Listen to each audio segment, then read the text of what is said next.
ये तस्वीर एक बड़े ओहदे पर रहने वाले अमीर बाप के घर के कमरे की है। हुआ कुछ यूं कि उसके 2 बेटे थे, उनको पढ़ाया लिखाया और खूब अच्छी तरह उनकी परवरिश की और हर काम भी उनके बलबूते पर हो जाते थे, आसानियाँ थी। फिर वालिद मोहतरम रिटायर हो गए तो भी मज़े और आसानियाँ थी। फिर यूं हुआ कि वालिद को फालिज हो गया और ब्रेन हैमरेज।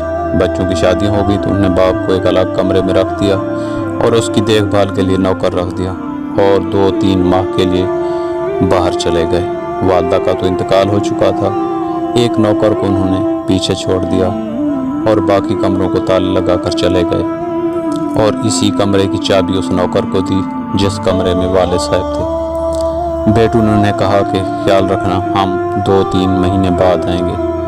नौकर को वो खाना पीना और अच्छी तनख्वाह देते थे। ये लोग बाहर ही गए थे। नौकर सौदा लेने के लिए जब जाता था तो चाबी लेकर ताला लगा देता था। एक दिन वो बाहर गया, वहाँ उसका एक्सीडेंट हो गया और उसका इंतकाल हो गया। चाबी उसके पास थी।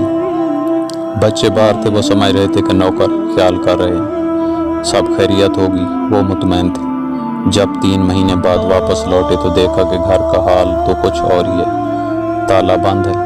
नौकर को पूछा गया, नहीं पता, ताला तोड़ा तो अंदर गए। बाप की ये मुर्दा लाश देखकर कमरे में उनकी हैरत की आखिरी स्टेज थी। ये जो तस्वीर है ये उस बाप की है जिसने अपने बच्चों को परवान चढ़ाकर बड़ा किया, खूब आला तालीम दिलवाई, जायदाद सब कुछ। वही बाप इसी गुर्बत के आलम में मर गया, जो ना बोल सकता था, जो ना चलने फिरने के काबिल था, ना किसी को मदद के लिए पुकार सकता था, माजूर था। कितने अरसे तक वो इसी कमरे में पड़ा रहा।